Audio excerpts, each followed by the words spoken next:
Good evening, everybody. I'd like to welcome you to the Gloucester Writers Center for this reading tonight with Gjika and Catherine Strisik.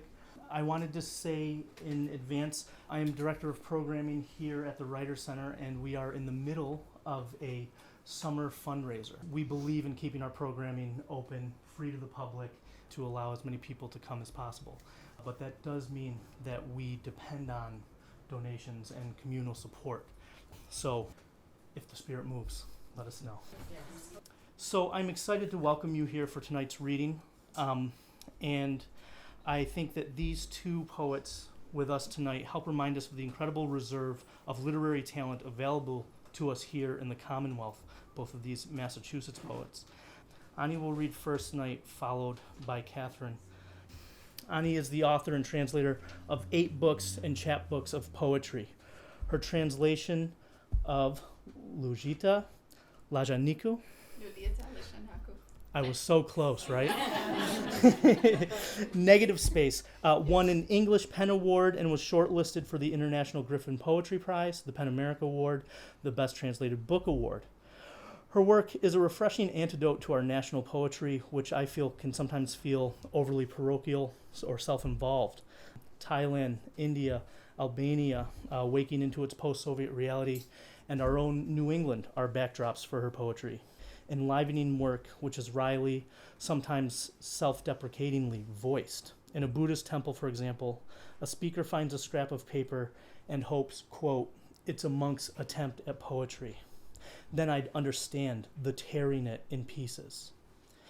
Moments of levity like this make the work feel conversational and movingly human. That humanity is further expressed in images that confirm her will to art making, to not just living in the world but acting on it.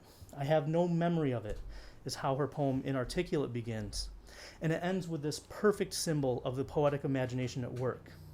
I stood at the edge of water, stirring images with my foot. Please join me in welcoming Ani.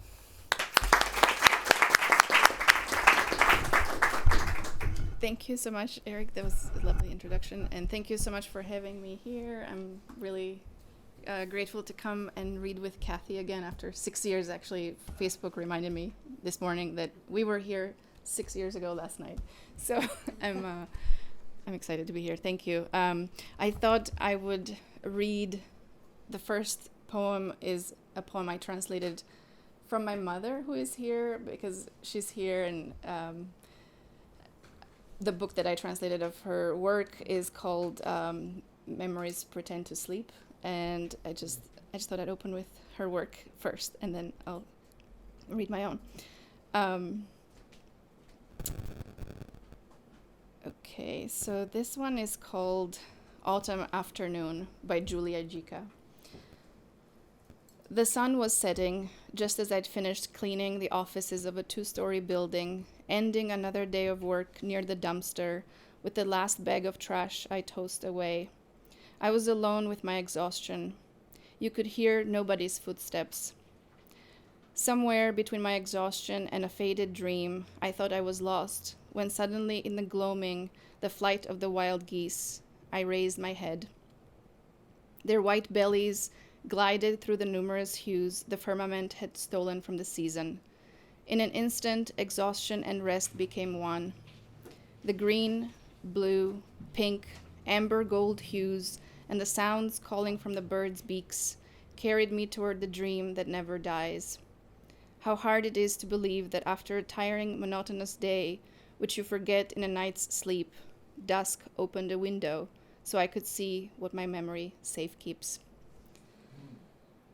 My mother writes a lot about the immigrants' experience, and so it's been a tough journey, I guess, being an immigrant in an older age, arriving in this country and working several different jobs from what she used to do. She's a poet.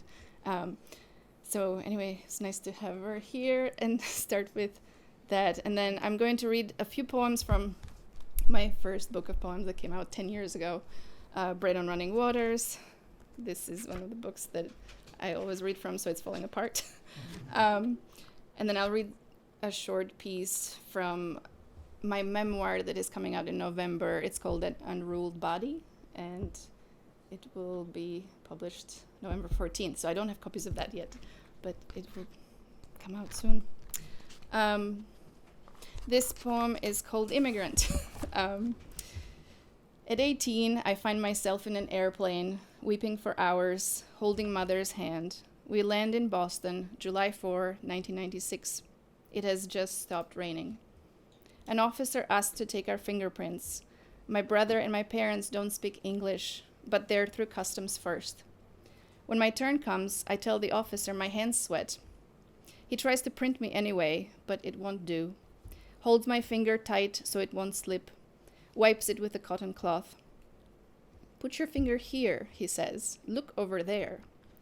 Over there stands my family, waiting as if to see me off. He tries once more. Put your finger here. Look over there. Doesn't he know this has nothing to do with fear? There, just like getting a shot. It's already over. I check in and walk towards the crowd, thinking music. Put it down here. Look over there. Ta-ta-ta-ta, ta-ta-ta-ta.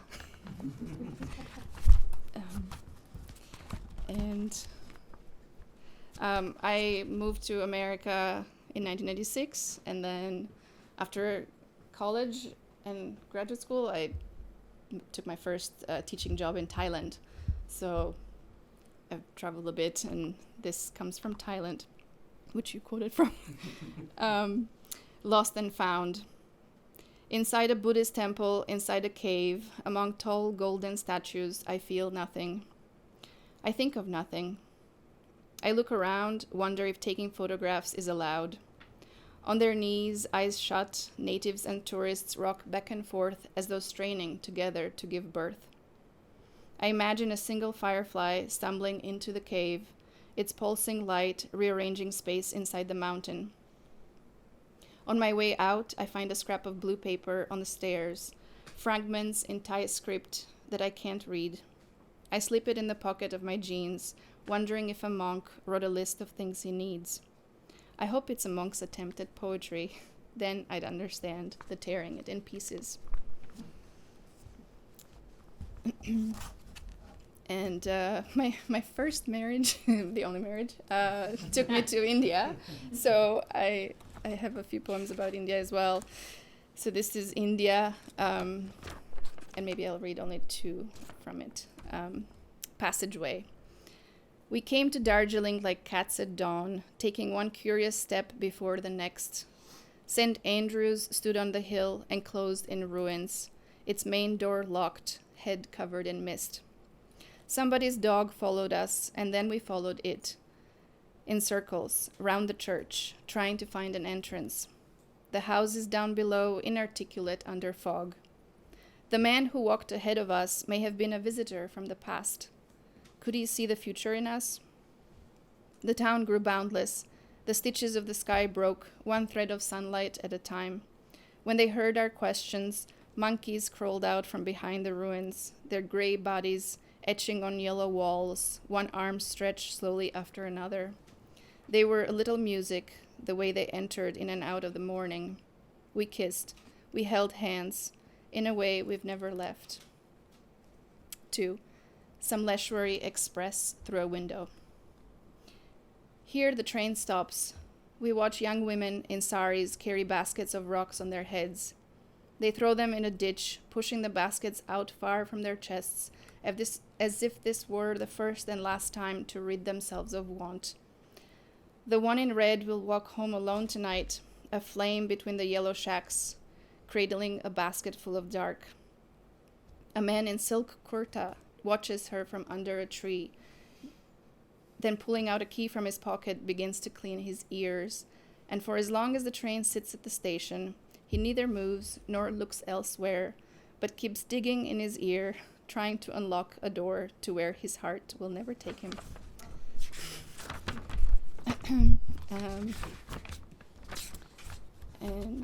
I'll read this short little poem called Home. Sorry, just a little nervous.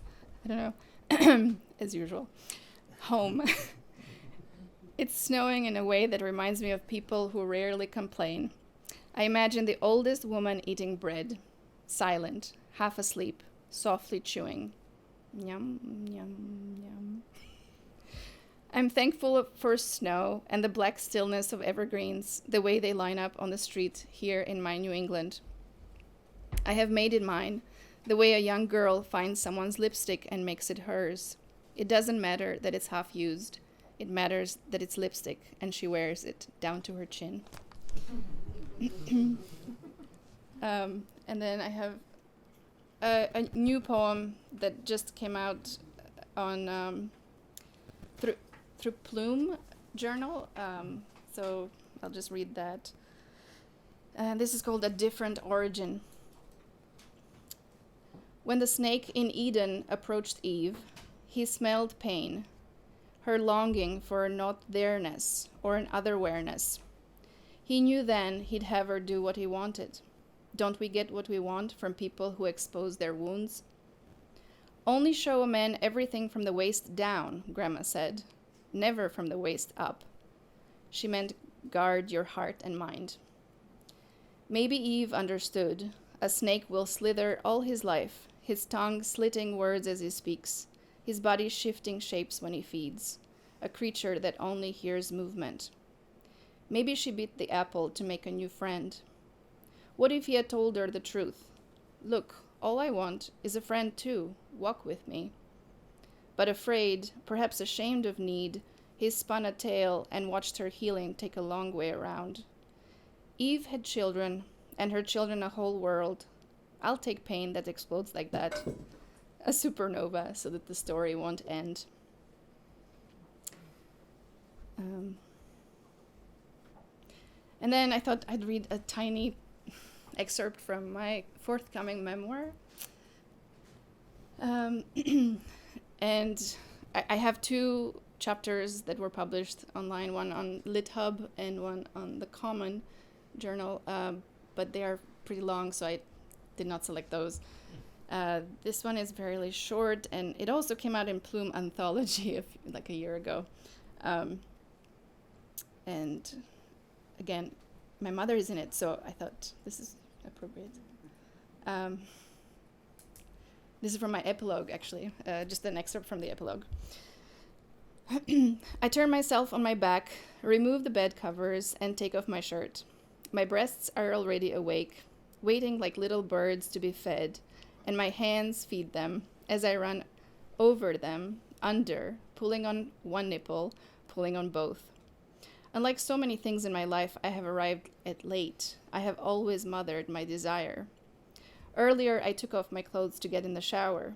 I'm a little older than my mother was the day she must have gone out to get groceries, and came back to find me folding and putting away her clothes. I must have been 5 or 6, maybe 7, the same age I remember being when all my life happened to me. I folded her shirts, and with each fold, she was right there. Her scent, sweet wet earth, crushed rose and peony petals, tar cloud, talcum powder, though she never wore any, was the scent of hard work and an entirely unself-conscious young woman who made sure she was present for everyone else, husband, 2 children, a mother-in-law, and a 10 or 12-hour shift. Standing in front of the mirror in my bathroom, lifting my arms to pull off my shirt, I noticed for the first time that my armpits smell like my mother's did so many years ago. I smell them again, the way you return to hug a friend you know you won't see for a while. I tell the mother in my memory, I'll always remember you like this, forever youthful, alive in me. I have never seen my parents have sex. I have never asked my mother if she's ever enjoyed it. Now, under the covers, I remember the night a man rolled over to kiss me and stopped and breathed in so deeply when face to face with my right armpit, I knew the animal in him.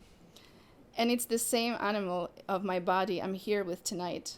I don't have to do anything more than pull on these red mouths for all the little mouths across my body to tell me yes. Yes, says my navel and twitches when I press on one of these birds. I think she smiles. Yes, escapes my mouth and hovers over me like a firefly. Yes, behind my neck and under my ears and deep within, a louder pulse, or maybe the temperature of my own blood answers back, saying yes, yes, and somewhere deeper where I don't even need to locate it, because it is so far inside me, it's already the center of the universe. I feel a lift off, and the entire ride, I'm an explosion of yes, yes, yes, stars, my body a mirror, reflecting only light. I breathe. Thank you for taking that, for just letting me read something a little bit different from the rest. And then I'll close with the last poem in this book, which, as my hands are sweating, let me wipe them. This poem ends with what turned out to be kind of like the opening of what becomes the memoir that is coming out in November. So it's really cool how this was written more than 10 years ago. I mean, the book was published 10 years ago, so the poem was written slightly earlier than that. But it's like, you know, before you write what you're going to write about in the future or something. Like, yeah, so hopefully that came through. This is called Voice. 1. The one-bedroom apartment slept 3 people in the living room and my parents in the bedroom. They let me glue posters of my latest crush on their bedroom walls. Axl Rose, James Dean, Johnny Depp, Cindy Crawford. I used to fall asleep on their bed, looking at long faces I'd make out in the rings of the old oak closet. Long horse faces, long cow faces. A man in a top hat when sunlight fell on the cow. When my brother and I shared the living room, sometimes our grandmother startled us in the dark, getting up to say more prayers. She lived in the kitchen side of the living room with her dead daughter's never-used catheter bags kept in a small wooden suitcase under her bed. My grandmother and her Bible, and her Jesus painting, her black stockings, her colorful aprons, and her bridal lace gloves tucked between sheets in an old dresser. My parents built a kitchen in the balcony, and in the bathroom my mother boiled our clothes over a small kerosene stove. As a child, I remember dreaming one night, my whole family on a black sailboat in the middle of the living room, trying to hang on to the rails, trying not to think of sinking in the rolling black ocean below. 2. Why come back here? This is when I went back to Albania after 11 years of not having been there. So why come back here? The house is no longer mine.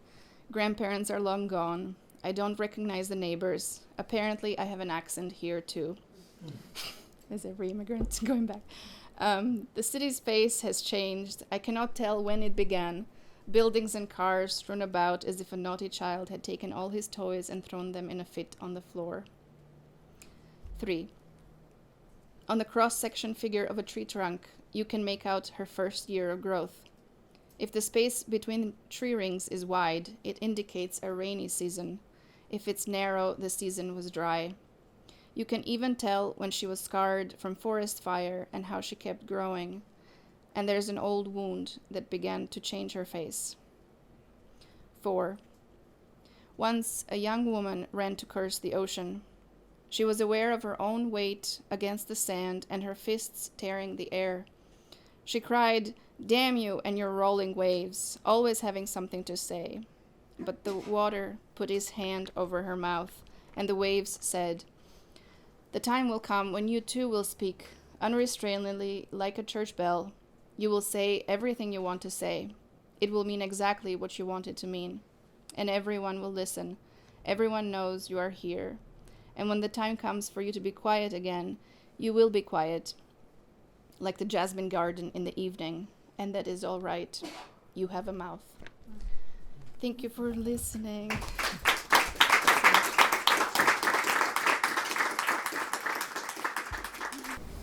Catherine Strisik is a poet and educator who splits her time between Taos, New Mexico and Cape Ann. Her poetry is prize-winning and lauded and has been translated into many languages, including Greek, which might be of special interest to us tonight, since much of her recent work thinks about the island of Crete. There we go. Its contemporary life and its odd sort of mythological double nature. In her work, even as earthquakes shake the streets or she savors fresh shrimp in a taverna, even then the place remains Minos' Crete, the home of the Minotaur and the labyrinth. It is often this observation of the where and the who and the how of a place which makes Strisik's work so engaging. Topography gets into the work and becomes a map of the emotions being explored. As when a speaker notes of a dying friend, our lifelines intersect on this ridge above our homes. There is a dizzying complexity in the syntax there. The two intersecting as one is departing, the opposition of the ridge and the home, the ridgeline making a visual lifeline against the sky. And this is what we come to this work for, to see, to hear, to feel this holy intermixedness of experience and place. Please join me in welcoming Catherine Strisik. Thanks, everybody. I have my mother is also here, and my brother, my daughter, my niece, my sister-in-law, high school friends, new friends. Anyway, thanks so much. And Henry and Eric, thanks. I know we were here back in 2017, and I didn't realize it was just one day yesterday, 6 years ago. But, and always just because of my consciousness, I just want to acknowledge we're on Agawam and Pawtucket land here. I'm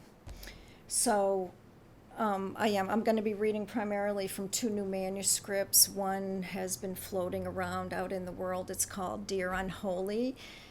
Most of the poems written during the pandemic, some older, many written from Annisquam that I'm going to read tonight. And then I have a new body of work that I started while I was in Greece this spring for 2 months, and that's called Fortezza. And that was the area in Crete and Heraklion where I stayed most of the time. But I want to start, I always like to acknowledge my late husband who had Parkinson's disease, and this book, The Mistress, is the personification of Parkinson's disease. So I'm going to just read one poem from this. Your loss comes on like grief, my grief comes on like longing. Even the mud smells good, I say, and you say, yes, yes, along the San Cristobal Creek, where we drop to our knees, sanctuary and brilliance of soft afternoon glow, where I breathe the scent of mud, where you breathe my set of wet eyes that perhaps your eyes see, neither of us paying attention to the song, loud in my heart and yours. The mud smells good, the mud smells good, glee swelling my flesh. Please breathe me in, unexpected desire for you upon my lips. An hour's reflection of creek flow during early spring, open, somehow quiet in its appetite. I am a scentless woman to you and to her too. That the mud smells good, that I want you to say, I remember. So a lot of what you can't see with Parkinson's is more profound and disturbing than the physical symptoms. There's a loss of sense of smell, and so there's a few poems in the book. So I'm going to start with some poems I wrote while I stayed in a beautiful home in Annisquam 2 winters ago. And Chris and Beth are here. It was their home. So this is from my manuscript, Dear Unholy, that is floating around looking for a publisher and has placed as finalist a couple of times in poetry, for poetry prizes. Great Blue Heron. Well, I'll just back up a little. There's a bridge in Annisquam, and I was walking the mud flats, and this enormous sound rose from the mud flats, and it was this incredible blue heron. So that bird inspired a few of these poems. Great Blue Heron. When I think of Anasquam as I am now, I think of the blue heron so memorized, his shielding wingspan. As I stand on the balcony, I can see his reflection on the surface of the river, admire my hands beneath the design and velocity. I can see him in the air current from span and silence, and am stunned. If only I'd be asked about my voice in this moment, it is sure to be innocent. 6 months of full moon's light, his bath on my bed. And now he flies from the flats, so I will speak like the wind as if I am liquored. And though they praise my own current to the sky, I sense I am instantly him, calling with only ripened voice, sinuous, salted, solitary, again holy.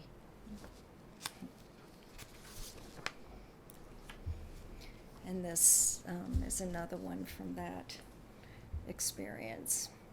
In this estuary, a divine ache. The familiar tide of the rippled Anasquam glistens where layered granite walls compose me within salt, the sedative I adore in this eelgrass, home to skeleton shrimp and chink snails, some newly shellless. Common woman, yes, with winter flounder shadowed by March mallards, sometimes 3, sometimes 13, their holy V-shaped formation flying above me every morning. Is this the place the poem says, what is it like to be with mercy? Dear round-breasted lumpfish, one day I will pray harder because I recall what can be only a somewhat holy paradise in this cringing life, where I've been floating on my back, where I already knew all winter, a radiant oracle, when one loud mallard, aloof to formation, passed alone.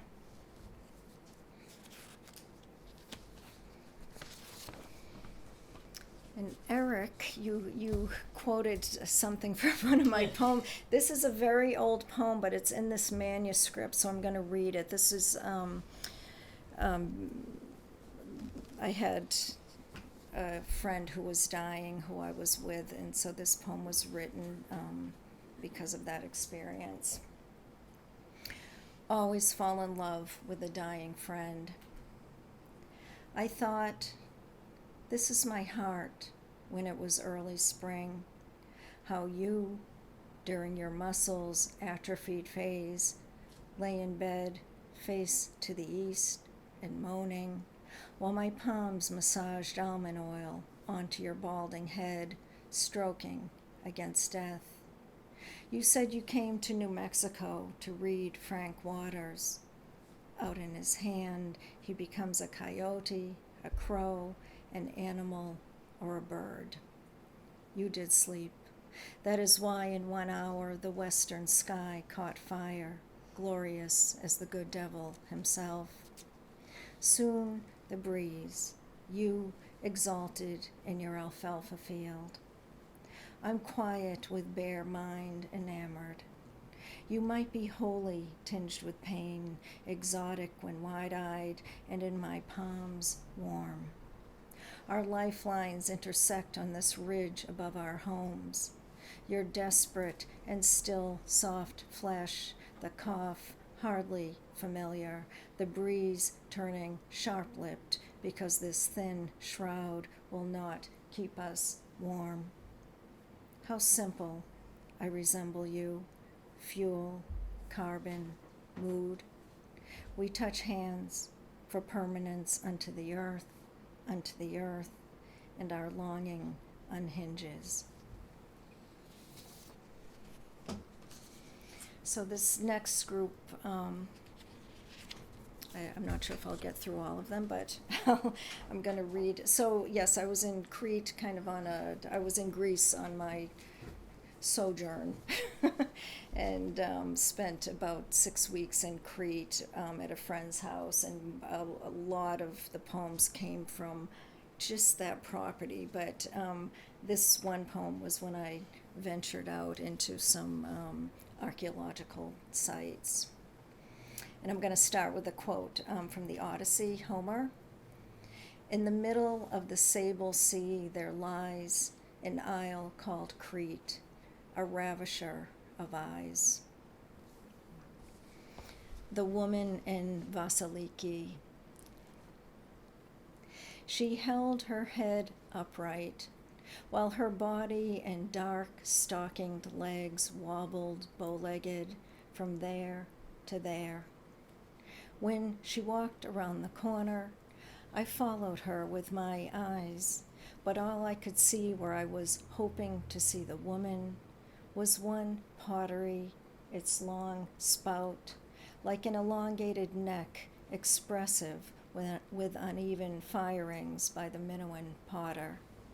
It graced and poured a liquid which was like the sea when a ripple of wind crosses it, which was spraying me to adorn my elegy or gather impressions for something else. There's a kind of pottery that's called Vasiliki, and it has a long, and it's very unusual. It's from a very short time period in the early Greek culture, and it has a very long, like, snout on it, and you find them in museums, and maybe there's some replicas in some shops. I never could find one, though. So, and I want to thank, I didn't acknowledge, but many of these poems have been published in journals already, so I just want to acknowledge that, my appreciation to where they've been picked up already. So, Crete is myth and it's reality, and the two are so intertwined that I was lost in what's real and what isn't when I was there. And anyway, and I was bit in my calf by a dog one evening that sent me to the emergency room. So many of these poems come from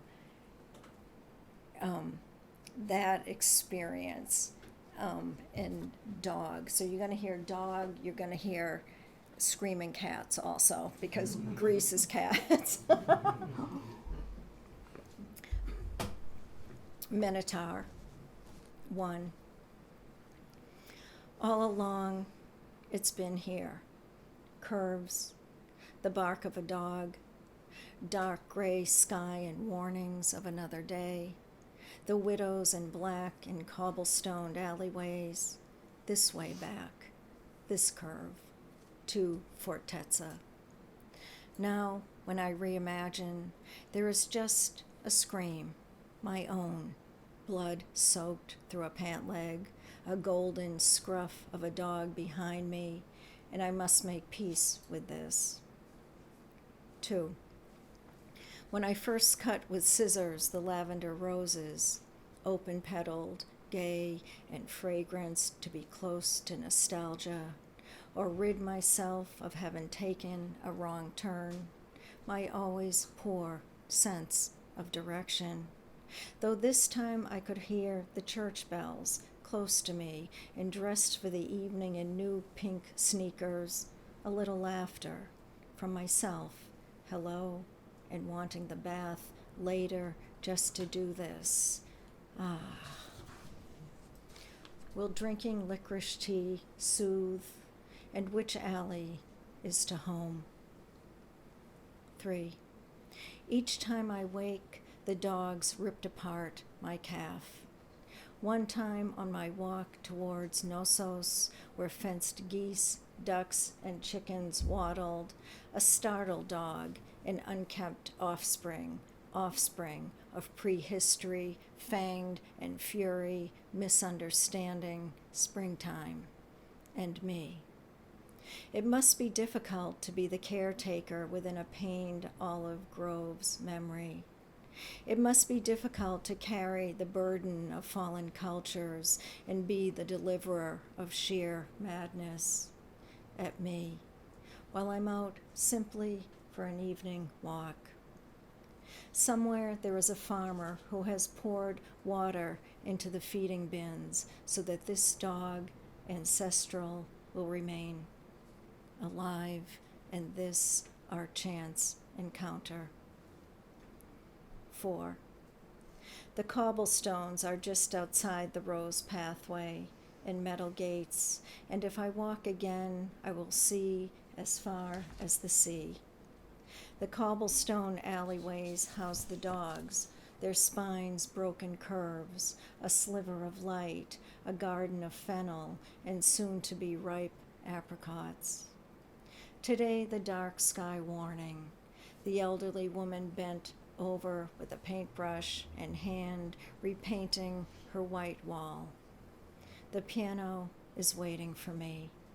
In 1 month, I've taught myself to play Beethoven's Für Elise, touch lightly the keys. The bark of a dog. A scent of me hangs still in their air.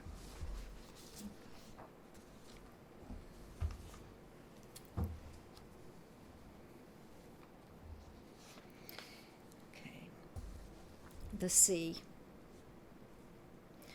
I arrived early to the sea.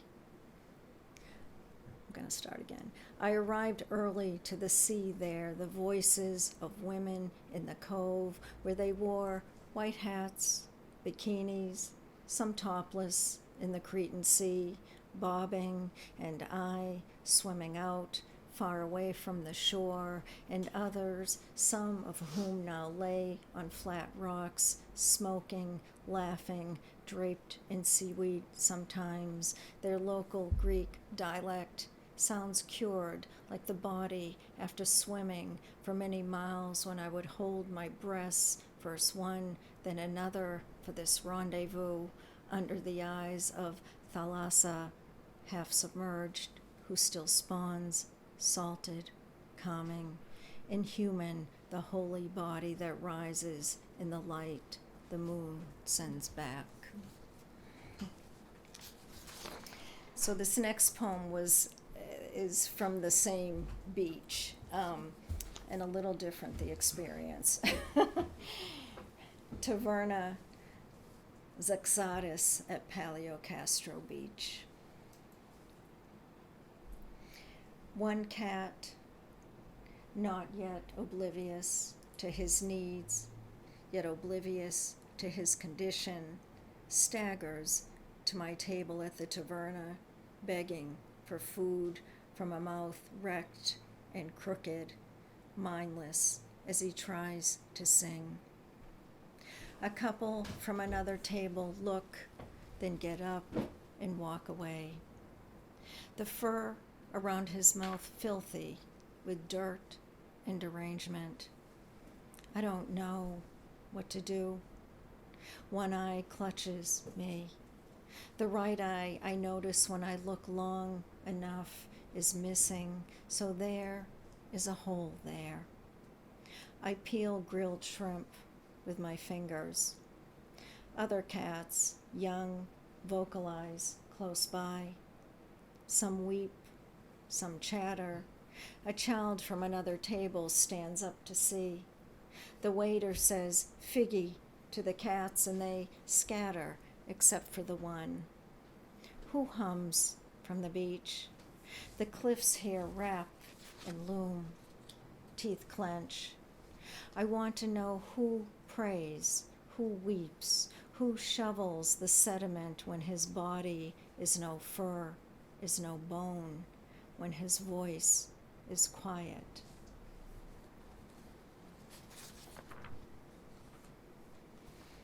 I'm going to skip through a couple of these. How am I doing with time? Good.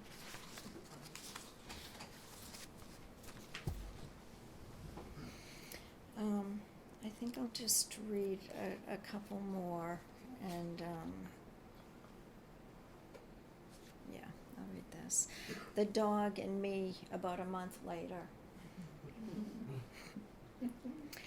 I write on inheritance.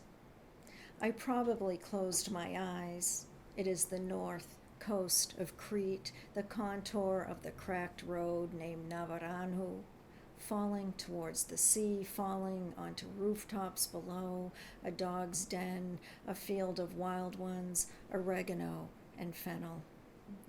I write on inheritance, a broom handle sliding across space, the 11 p.m. earthquake.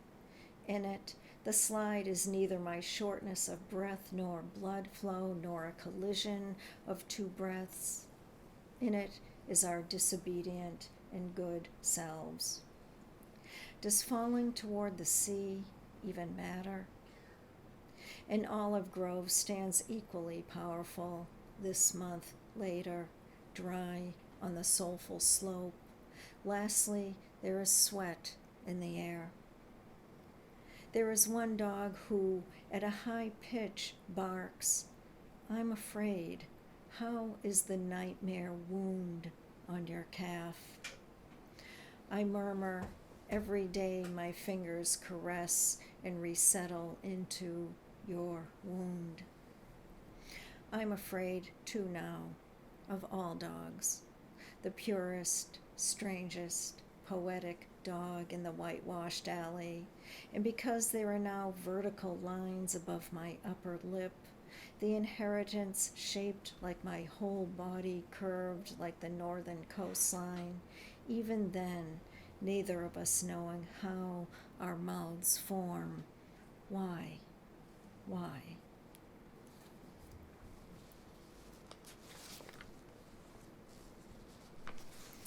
And I think I'm going to end with this small poem. In the home of agile light. Even now, weeks later, I bandage my gash with gauze, not because there's blood, nor pain, nor the dog's vicious, emergent maul, but to rehearse mortality, to make the untender tender. Thank you so much.